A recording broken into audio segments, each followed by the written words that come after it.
ഈ തെരഞ്ഞെടുപ്പിൽ കോഴിക്കോട് ജില്ലയിൽ അത്ഭുതകരമായ ഒരു കാര്യം സംഭവിച്ചിട്ടുണ്ട്.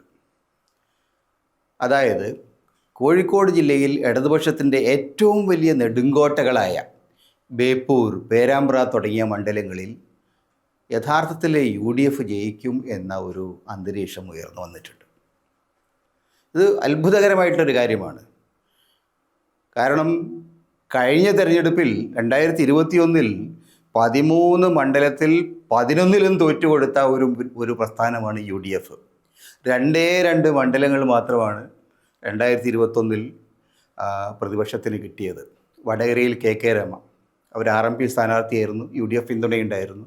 പക്ഷേ RMPയുടെ അതിശക്തമായ പ്രവർത്തനങ്ങൾ കൊണ്ട് അവർ അവിടെ വിജയിക്കാൻ കഴിഞ്ഞു. മറുഭാഗത്ത് കൊടുവള്ളിയിൽ ഡോക്ടർ MK മുനീർ അദ്ദേഹത്തിൻ്റെ വ്യക്തിഗതമായ ബന്ധങ്ങളും രാഷ്ട്രീയ സൗഹൃദങ്ങളും എല്ലാം വെച്ചുകൊണ്ട് ആ സീറ്റ് പിടിച്ചെടുത്തു. ബാക്കി എല്ലാ മണ്ഡലങ്ങളിലും പൂർണ്ണമായും പരാജയപ്പെട്ട UDF ഇപ്പോൾ പ്രതീക്ഷിക്കുന്നത് 20,000 വോട്ടിന് മുഹമ്മദ് റിയാസ് ജയിച്ച ബേപ്പൂർ തിരിച്ചു പിടിക്കും എന്നാണ്.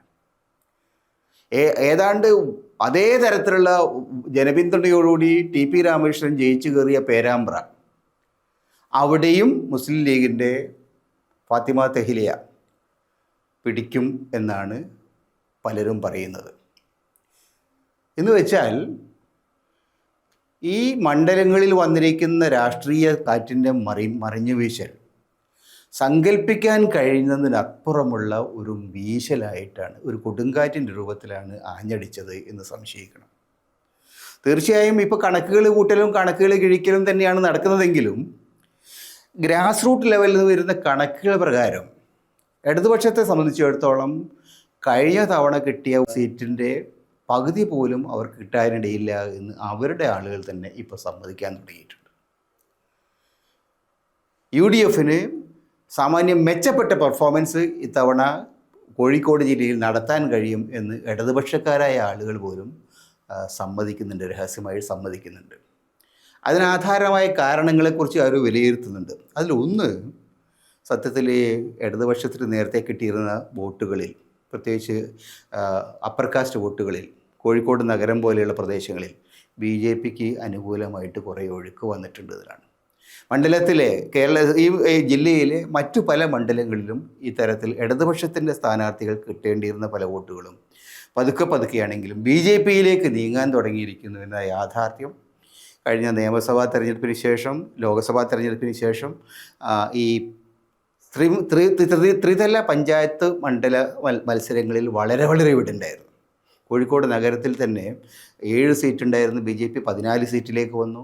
അത് തന്നെ കോഴിക്കോട് നഗരത്തിൻ്റെ ഹൃദയസ്ഥാനങ്ങളിൽ, ഒരു കാലത്ത് ഇടതുപക്ഷത്തിൻ്റെ ഏറ്റവും വലിയ കോട്ടയായിരുന്ന പ്രദേശങ്ങളിൽ, മാവൂർ റോഡ് അടക്കമുള്ള പ്രദേശങ്ങൾ, മെഡിക്കൽ കോളേജ് അടക്കം അങ്ങനെയുള്ള വളരെ പ്രധാനപ്പെട്ട മേഖലകളിൽ, പൊറ്റമ്മൽ അടക്കമുള്ള പ്രദേശങ്ങളിൽ BJP ഇടിച്ചു കയറുന്ന ഒരു സാഹചര്യം വന്നിട്ടുണ്ട്.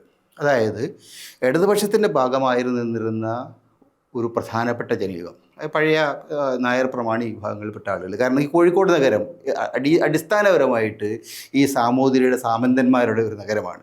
സാമൂതിരി കുടുംബവുമായിട്ട് ബന്ധപ്പെട്ട ആളുകളാണ് ഈ നഗരത്തിലെ പ്രധാനപ്പെട്ട മേഖലകളിലൊക്കെ തന്നെ അമ്പലങ്ങളെ ചുറ്റിപ്പറ്റി ജീവിച്ചു വരുന്നത്. അവരാണ് ഇപ്പോഴും പ്രധാനപ്പെട്ട ആളുകൾ.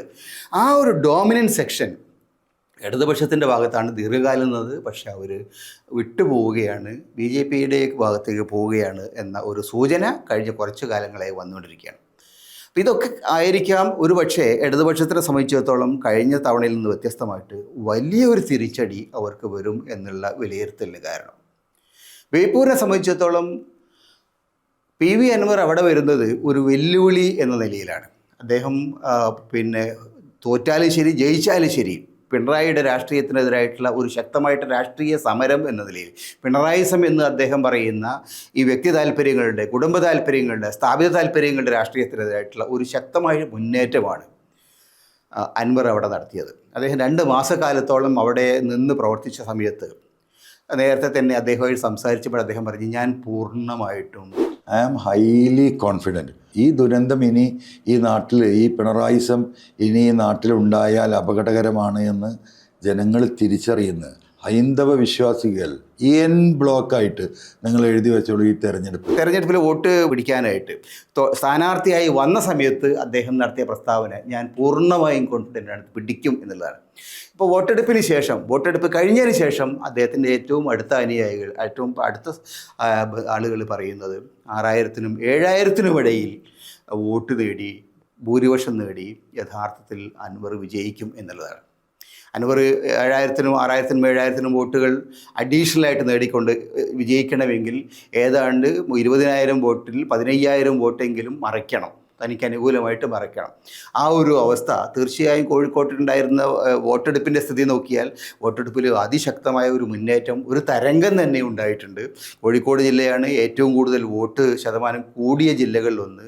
ബേപ്പൂരും അതിശക്തമായിട്ടുള്ള വോട്ടെടുപ്പ് നടന്നിട്ടുണ്ട്. അപ്പോൾ അങ്ങനെയൊക്കെ നോക്കിക്കഴിഞ്ഞാൽ ഈ അൻവറിൻ്റെ ആത്മവിശ്വാസം ഒരു പരിധിവരെ ശരിയാണ് എന്ന് വിശ്വസിക്കേണ്ടതായിട്ട് വരും. അതുകൊണ്ട് അൻവറിൻ്റെ പോസ്റ്ററുകൾ, നിയുക്ത MLAക്ക് സ്വാഗതം എന്ന് പറഞ്ഞുള്ള പോസ്റ്ററുകൾ പോലും നഗരത്തിൽ, പ്രദേശങ്ങളിൽ വരാൻ തുടങ്ങിയിട്ടുണ്ട് എന്നാണ് മനസ്സിലാക്കുന്നത്. തീർച്ചയായും അതിൻ്റെ സത്യാവസ്ഥ മെയ് 4 വരും. പക്ഷേ അൻവറിൻ്റെ ക്യാമ്പ് വളരെ വളരെ ശക്തമായിട്ടുള്ള വളരെ ആത്മവിശ്വാസത്തോടു കൂടിയാണ് നിൽക്കുന്നത്.